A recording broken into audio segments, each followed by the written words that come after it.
You're listening to Whoa! Potluck.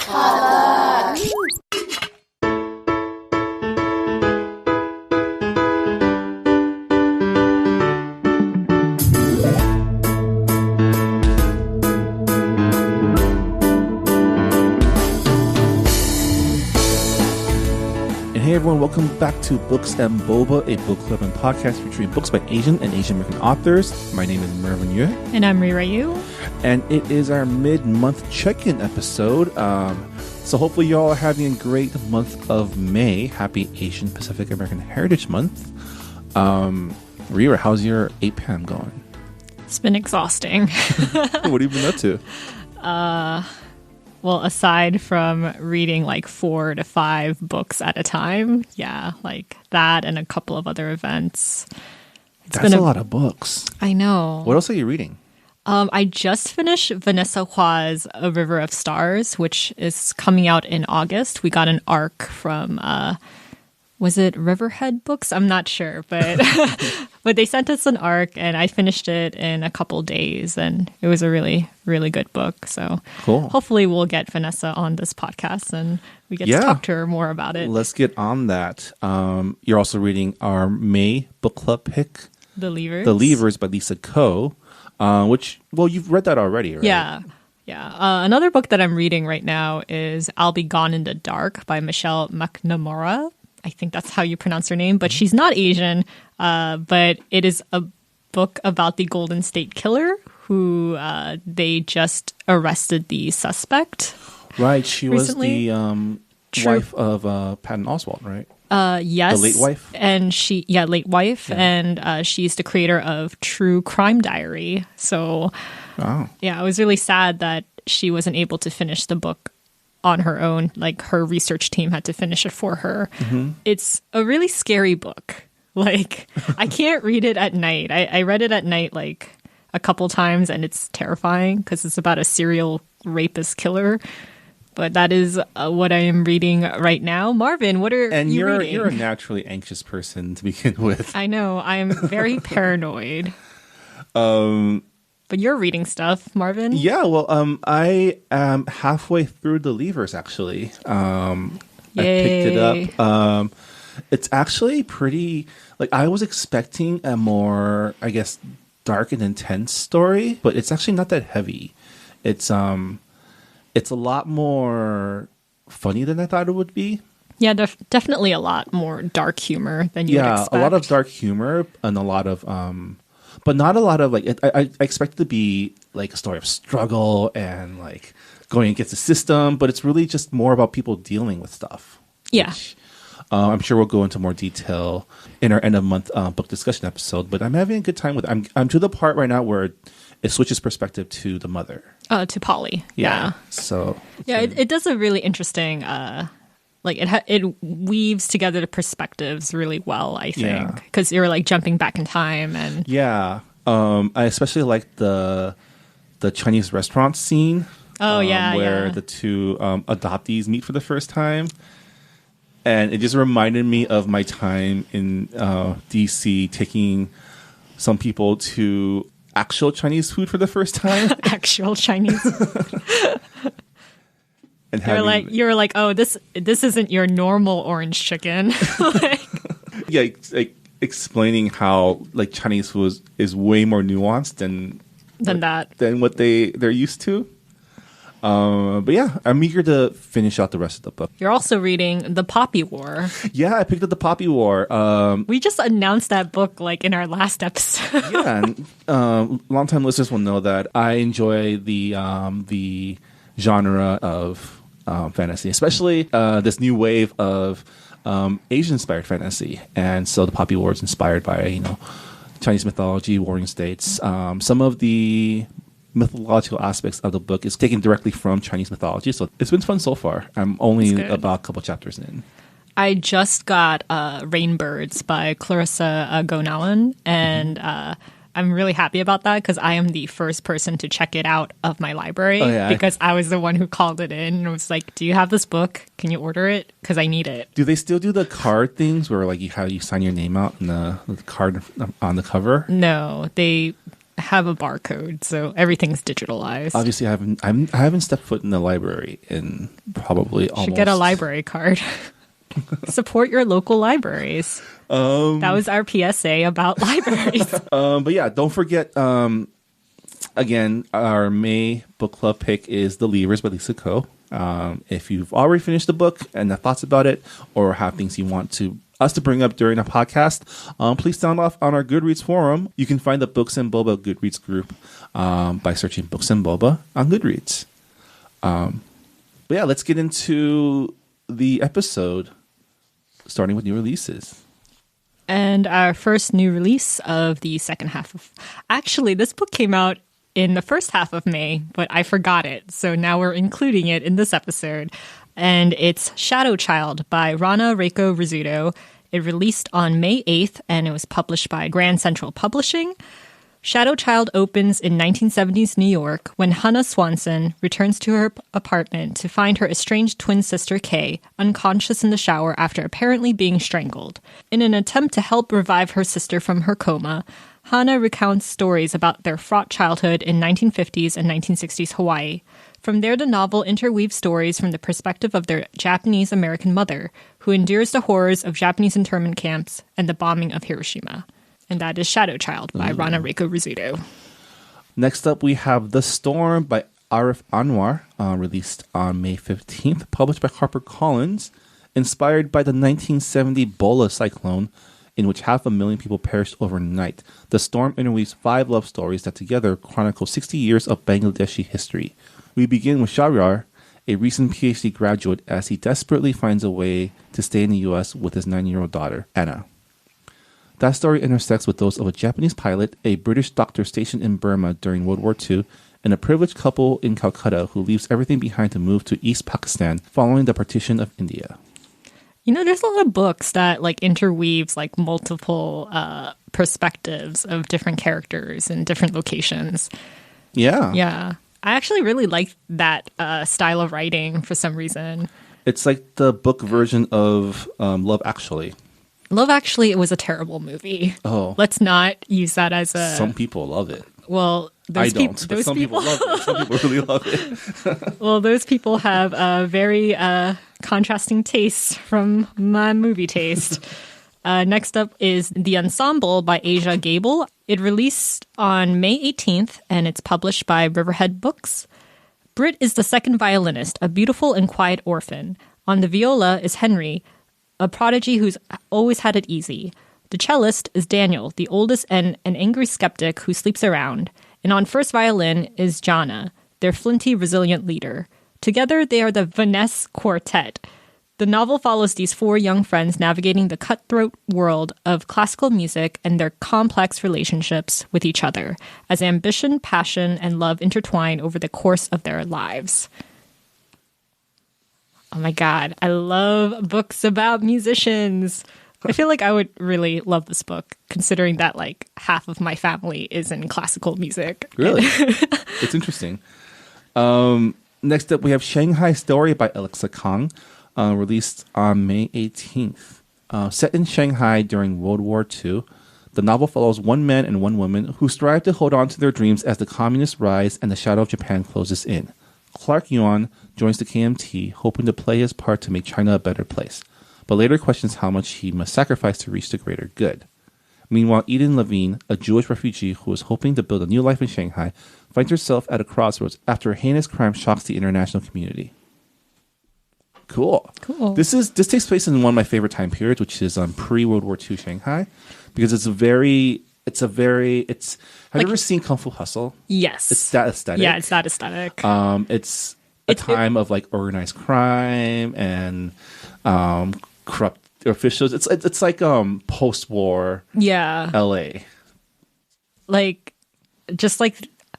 What did they call Shanghai back then? The Paris of the East? The Pearl of the Orient. Oh, Pearl of the Orient. Well, I thought it was Paris of the East, but I guess same definition in a way. It was a time when East and West collided, but in the best ways aesthetically. That's when you have Chinese jazz and that's actually where the Qipao became prominent in Chinese fashion.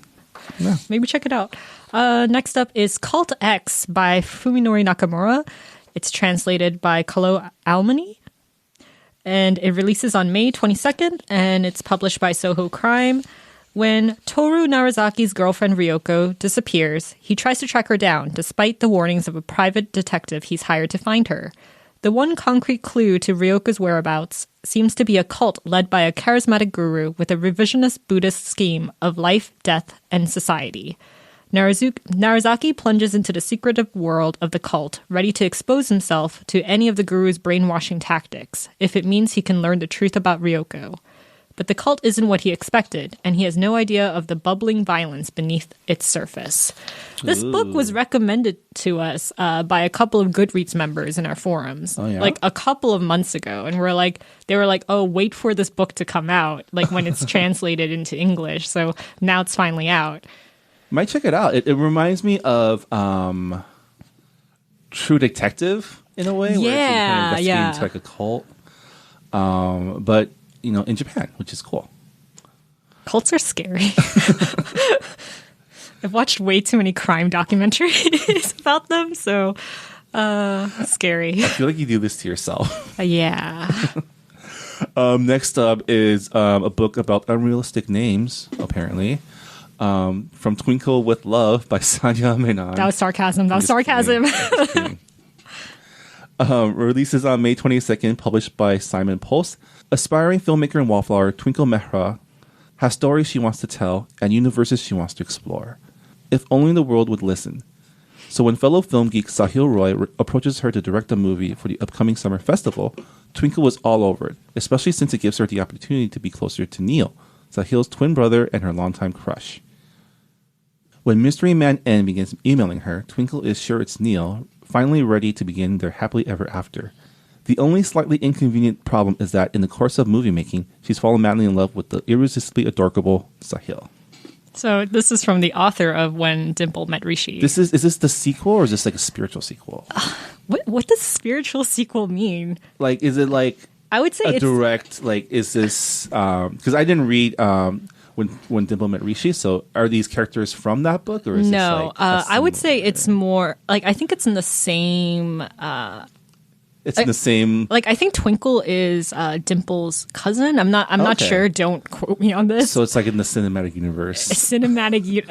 I would the literary universe. It is a companion novel to When Dimple Met Rishi. I'm actually reading that right now, and I'm like halfway through it. It's really fun. It sounds cool, and I've always liked the covers. Much like Moringu does the good covers. Sanya Menon has her books have really great covers as well. I always wondered how many iced coffees they had to go through to like get that perfect shot of like you've probably only seen the front cover, but when you open up the book jacket, you see Dimple throwing iced coffee at Rishi, and I'm like, how many iced coffees did they go through to get that one perfect shot? I would like to know if anybody knows the answers out there. Congrats to Sanya Menon for her. This is her second book? Yes, this is her second book. Yeah. Next up is Like a Mother by Angela Garbes. Releases on May 29th, and it's published by Harper Wave. In Like a Mother, Angela offers a rigorously researched and compelling look at the physiology, biology, chemistry, and psychology of pregnancy and motherhood, informed by research, reportage, and her own experience. With a journalist's curiosity and discipline, a mother's urgency, and a food writer's insatiability, she explores the science behind the pressing questions women have about a number of subjects, including postpartum hormones, breast milk, and miscarriage. Cool. Sounds like Motherhood. A book that every pregnant lady might enjoy. Put that on the top of your list. It sounds funny. When you started explaining, I thought it would be like a Tiger Mom book again, but it's I think it's more along the lines of one day we'll all be dead and none of this will matter. Next up, we have Front Desk by Kelly Yang. Releases on May 29th and published by Scholastic. Front Desk tells the story of 10-year-old Mia Tang. Every day, Mia manages the front desk of the Cali Vista Motel while her parents clean the rooms. She's proud of her job. She loves the guests and treats them like family. When one of the guests gets into trouble with the police, it shakes Mia to the core. Her parents, meanwhile, hide immigrants in the empty rooms at night. If the mean motel owner, Mr. Yao, finds out, they'll be doomed. Sounds like a cute middle grade novel with Yeah. a very serious topic. But it's cool that because Scholastic mainly does like children's and middle grade Yes. literature, right? And it's cool that they're touching on these more heavy subjects, and it's good to at least get kids thinking about those types. Is of stuff. Babysitter's Club Scholastic? It is, right? I've seen it on. I think. Well, yeah, because you used to be able to order them on the Yeah. book clubs. Scholastic's been like on a roll for a number of years when it comes to like stories, important stories about young people. Yeah. And speaking of Scholastic, our final book on this list is also a Scholastic book. Nice. And it's Crossfire by Fonda Lee, and it's the sequel to XO. It releases on May 29th, and the summary goes, Earth's century of peace as a colony of the alien race Zri has been shattered. As the alien-run government navigates peace talks with the human terrorist group Sapiens, Donovan tries to put his life back together and return to his duty as a member of the security forces. But when the Zris... Okay, I'm totally mispronouncing it, but Zari's home planet orders its people to withdraw for strategic reasons. Earth becomes vulnerable to a takeover from other alien races. As a galactic invasion threatens, Donovan realizes that Sapiens holds the key that could stop the pending war, and in order to save humankind, all species on Earth will have to work together. I remember we talked to Fonda about EXO briefly. Yeah. She did have. She's been on a roll on Twitter lately, and she had this really great thread about the distinctions between YA and adult. If you guys have time, you should go check it out. And I guess because like one of the things that she mentioned in that thread, I think it was that thread, was that books that have teen protagonists, that doesn't automatically make the book YA. Yeah, it's more about the intended audience. Yes. Of your writing, because there's some things that have teen or young protagonists, but the matter of the content is not something you might want like 14-year-olds to read. Yeah, I mean, there are plenty of dystopian YA novels out there, but you really don't want like a 13-year-old girl to read like really grisly descriptions of like of war crimes and stuff like that. So yeah, it's a very important thread, and I recommend people check it out. But congrats to Fonda Lee for the release of her book. Now we're just waiting for Jade War. I need that Jade War.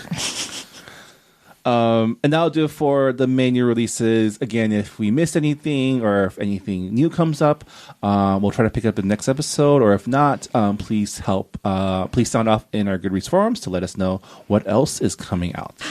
But next up, let's go over some book news. There's been quite a bit of action in the book publishing world. Especially relating to Asian and Asian American authors. Because it's our month. It's our month. It's our month. Is that how it works? They give us more deals during our month, too? I bet. I bet. Congratulations to Aisha Saeed for making it to the New York Times Children's Bestsellers list with her new book, Amal Unbound. Which we covered in our last episode. That was a new release. Yeah. Yes. So congrats. Congrats. Next up, Orchard from Scholastic bought world rights to Muan Khan's book Wish, which will be illustrated by Victor Nai, and it's inspired by actual events in the author's life. The book is about one family's search for a new home on the other side of the world, and publication is slated for 2020. Hey, more immigrant stories. God, isn't that weird, 2020? Like, the thing about the book world is that, like, you have to plan things in, like, 3 years in advance. Yeah. 14 picked up Kristen Simmons' YA trilogy, The Valhalla Academy. The series is about an elite boarding school where students earn their keep running cons for their powerful headmaster, a girl from the wrong side of the tracks who gains admittance to their too-good-to-be-true world, and the real cost of success. Publication of the first book, The Price of Admission, is set for fall 2018. Valhalla. Wow. I'm guessing that like this book is rooted in Norse mythology, considering it's Valhalla Academy, but Maybe. congratulations to Kristen Simon.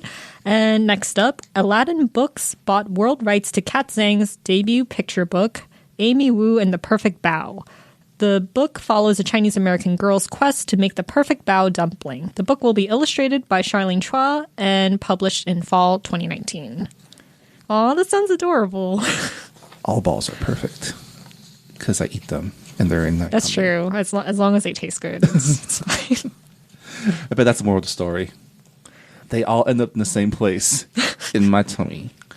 William Morrow and Harper Canada bought world English rights to Janie Chang's historical novel, Wandering Star, tentative title. Inspired by the experiences of the author's father, the book follows the exiled students and staff of a university forced to evacuate their campus in 1937 when Japan invades China. Publication is stated for May 2019. Sounds heavy. Yeah, I mean, this is a really interesting time that's, especially in the West, isn't as... It's not really covered as mainstream much. covered, yeah, especially in history books, because it doesn't have to do with America per se, but it was a big time of turmoil in Asia, like during the entire first half of the 1900s, really. Interesting. Yeah. Next up, Wednesday Books acquired Janella Angelis' debut YA fantasy duology, Where Dreams Descend. Pitched as The Phantom of the Opera meets Moulin Rouge, the story follows Hellfire House's star showgirl, who, haunted by her dark past, must enter a magician's competition in order to secure her freedom from the handsome, enigmatic keeper of the club, even as mysterious accidents seem to plague her every move. The first book is slated for publication in 2020. Oh. Phantom of the Opera. Phantom of the Moulin Rouge Club. Phantom of the nightclub. The actual series title is Where Dreams Descend, just FYI. We're just coming up with a log line. Salam Reads has bought world rights to 2 new novels by Saints and Misfits author S.K. Ali. Marvels and Oddities follows 2 Muslim teens during a trip to Doha who learn to speak truth to power and open themselves up to the complexities of first love. Publication is set for summer of 2019. And our last book deal news is Katie Zhao's debut middle grade novel, The Dragon Warrior, was bought by Bloomsbury. In the book, a 12-year-old girl wanting to find her place in a secret society of warriors embarks on a journey to fight her way through gods and demons in various Chinatowns in order to find a secret island where her missing father might be. Publication is planned for fall 2019 and 2020. So I'm guessing it's a series. This reminds me of Grace Lynn's middle grade novels. I forgot the titles. Or it also reminds me of Jackie Chan Adventures. Oh my god, that show is amazing. I love that show growing up. Yeah. So if it's anything like that, yeah, I would like it. Some other literary news, notable news, I guess. The 2018 Nobel Prize in Literature has been canceled, largely due to the accusations that were made against Jean-Claude Arnault, a major Swedish cultural figure who was married to a member of the Swedish Academy, author Katarina Frostenson. So I heard that Arnault, he was accused, the allegations were made by 18 different women. So, oh wow, yeah, and I forgot how many chairs there are in the Swedish Academy that do the Nobel Prize. But I do know that they have to fill 12 seats after this incident because people resigned. Wow. So this is like a Me Too thing. Huh? Yeah, it's definitely a Me Too thing. And the reason why it's going to take them a while to fill those seats is I heard that those seats are for life. Once you become a Nobel chair member, you're supposed to do that for life. You can resign, but... So I haven't been following the story. So did they resign because of Arnault, or did they all resign because of accusations brought onto them? They resigned because of Arnault. Okay. They resigned because there were stories about him having him behaving. Well, I'm not sure about the details of sexual harassment, but he definitely had sexual misconduct in various Nobel Prize locations. So it's just like, oh, like he did this like during their watch. So a lot of the chair members, they resigned. And the 2017 Nobel Prize in Literature went to Kazuo Ishiguro. Yeah, author of our December book. He got it right before, right before they pushed it back for a year. So the 2019 Nobel Prize in Literature, they're going to announce 2 winners instead of just one. So it's not like they're not awarding anyone for that year. It's just they need to get their shit together before announcing the award. Kind of just clean house. Make sure everything passes the sniff test, right? Yeah. So something else that happened in the past month is, so since we've been running Books and Boba, Rira's been really active on Twitter, and because of that, I get to see all the fun and not so fun things that happen fun. in the literary world. Like, I didn't realize how prolific Asian American authors are on Twitter. I mean, they're like fondly, Celeste Ng, Ellen O, like Jenny Han. They're always not only commenting on literature, but on representation, on social justice, on a lot of subjects in a very like eloquent way because they're writers. Yeah.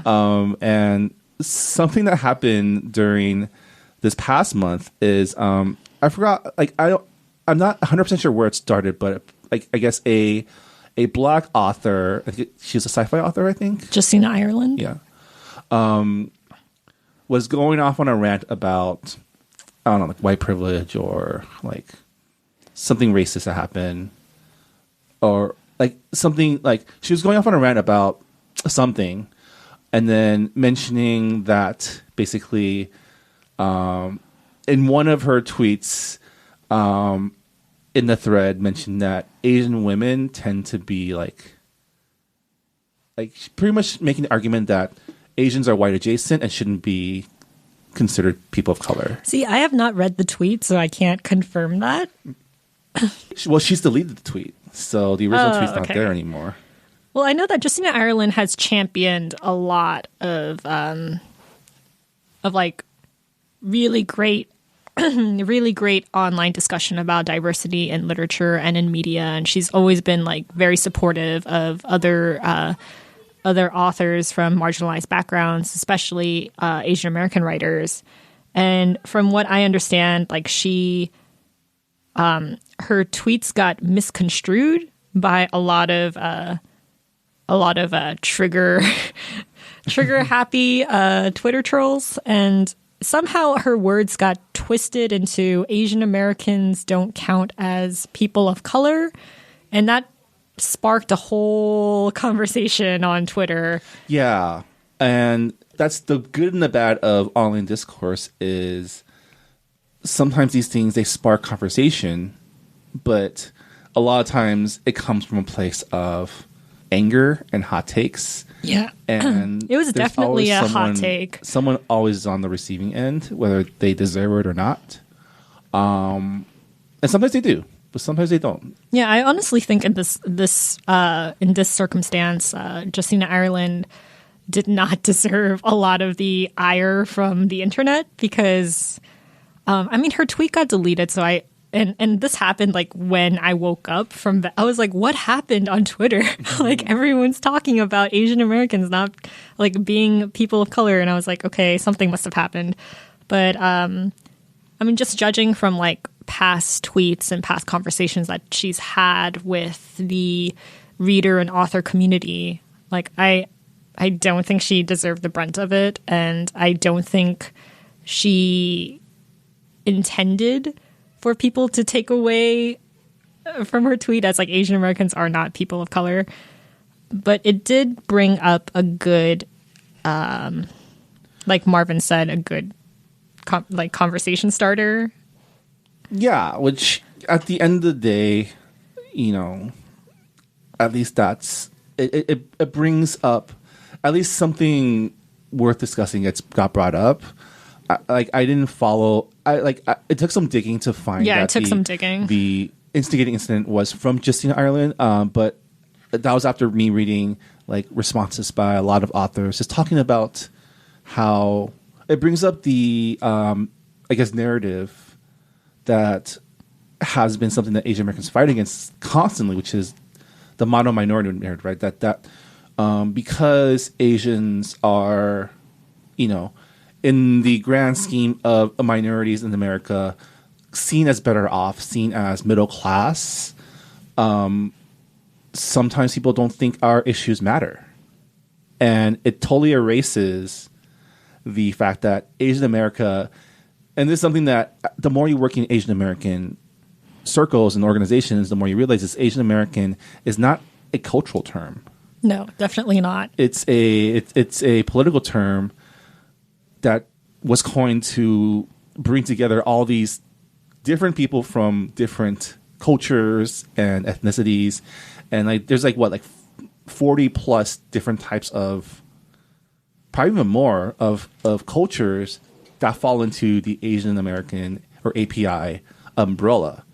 And some that don't even, on paper it might make sense because they're all from Asia, but if you look at it, it's like there's so many different factors that make all these groups different, not just culturally, but also economically, socially. And also a thing that came up a lot in the Twitter conversations that stemmed from this was how anti-Blackness has been a thing in Asian American communities, and that is something that needs to be rooted out. And also how often the Asian community is used to kind of be a wedge to kind of have the white majority point and say, oh, these are the good minorities, and kind of create disparity. And this is not discounting that, it doesn't happen. There are plenty of Asians who embrace these stereotypes, and who totally subscribe to anti-darkness. You talk to any Asian parent, not any, that's a hyperbole, but talk to there's someone in your family has told you before, stay out of the sun, you'll get dark, right? Yeah. And as if being dark is a bad thing. Yeah. Right? And another thing is just like Marvin said, there's so many ethnicities, there's so many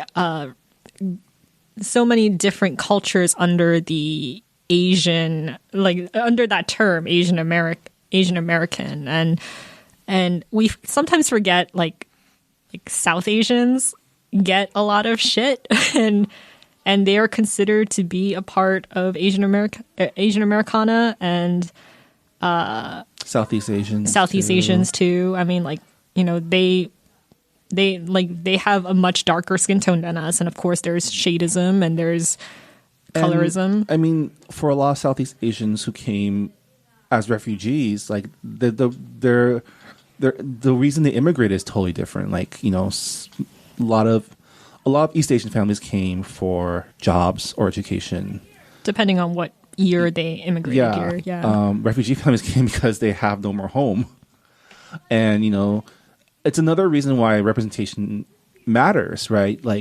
We've read stories like The Sympathizer and What Lies Between Us, and even stories like The Leavers, where it tells the stories of the poor immigrants who come here for opportunity, and also the fact that even if you are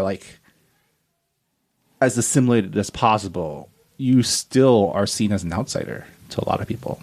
Yeah, I mean, it was very interesting.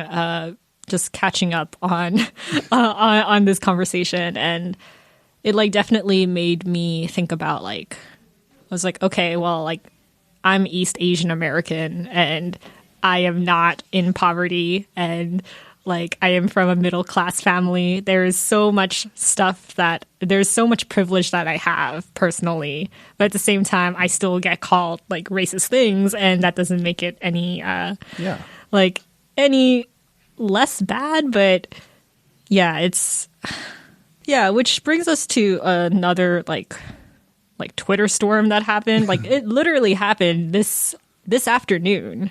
While I was leaving, it was happening on Twitter, and I was just okay. I haven't been on Twitter all day. So okay, well, yeah.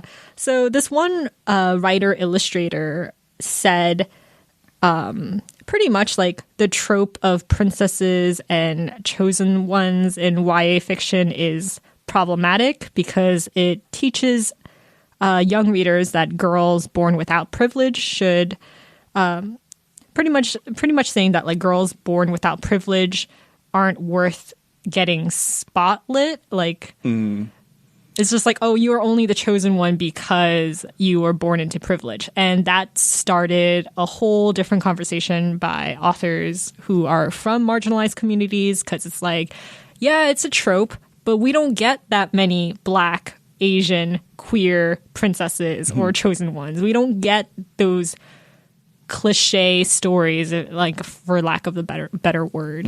It's easy to call it a trope when you've seen that version of yourself 100, 200 times in books. Like, I would read a book with a Black Harry Potter. I would read a book with like an Asian princess who's like the chosen one, who has been lost and forgotten and must save the world. I feel like chosen ones typically come from like impoverished situations, right? That's the trope, is that they're like the diamond in the rough, right? They're like the chosen one is never like, you know, the one raised to be the chosen one, because that's usually the rival / bad guy, right? That's the Draco Malfoy of the story. The chosen one is usually like people, they usually have to prove themselves too, right? I mean, like the example that a lot of people who agreed with the whole like, oh, this is a tired trope, like a lot of people used Rey from Star Wars as like as an example. It's like, oh, she's a nobody, and I like that. And a lot of people who are from marginalized backgrounds are like, yeah, that's great and all, but we still deserve like characters who are royal and powerful and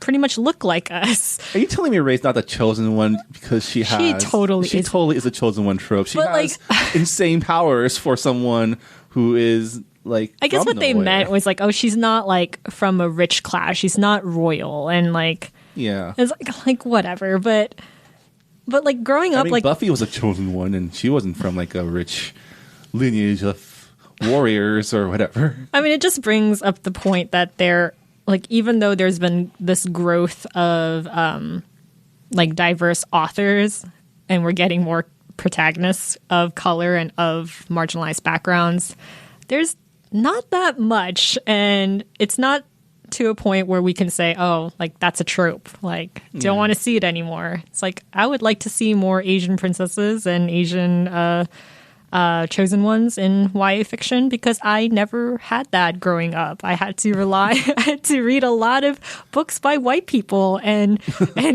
those children books had white characters, and I'm like, okay, well, I guess this is my proxy, and like I just have to use my imagination, and like it sucks that's what I had to rely on when I was growing up. But kids nowadays, they are getting more choices, and you know, I think it's important. And I can see what the point they were trying to make, but at the same time, like it's not that simple. I mean, okay, let's be honest. Like Mulan, like that was a racist movie. Like there was some racist things about that movie, but that was the first time I saw like an Asian character who was like the protagonist, who like was able to pull off like really like badass moves and was independent and smart. Like you don't see that or you didn't see that back then, and that was the only option. I mean, now I'm like, yeah, Mulan was okay, but I need to squint in order to like to like kind of erase the racist things around it. Rewatched it recently, and I remember that the song where they're talking about bring honor to your family. I'm like, oh, did they actually sing that? Was that actually the song? And like the most popular song in the entire movie is "Be a Man." Yeah. I mean, it's a really catchy song, but super catchy. But yeah, there are some problematic things about that song. I like listening to the Jackie Chan version from the Chinese soundtrack. It sounds so bad. No, it's not that bad. It sounds bad, like singing wise. I don't think Jackie Chan's a great singer. He's a pop star. I don't know. I don't think he has a great singing voice.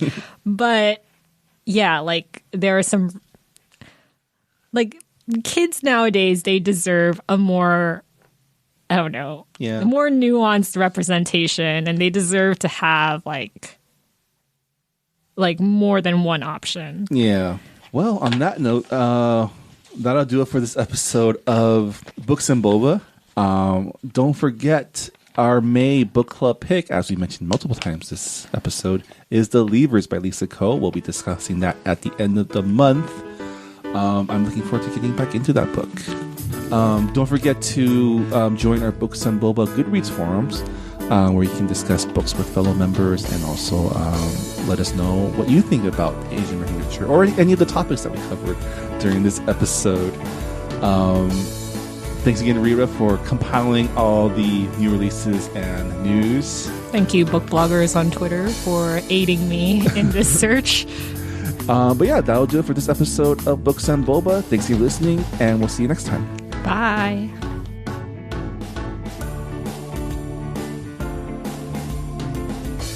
This episode of Books and Boba was hosted by Marvin Yue and Rira Yu and edited by Marvin Yue. Books and Boba is a proud member of the Potluck Podcast Collective, a collective of Asian American hosted podcasts featuring unique voices and stories from our Asian American community. If you like Books and Boba, you might also want to check out the Collabcast, a weekly podcast about pop culture and the creative life from an Asian American perspective, and the official podcast of the collaboration movement. You can find the Collabcast and all the other great shows of the collective by going to the website www.podcastpotluck.com.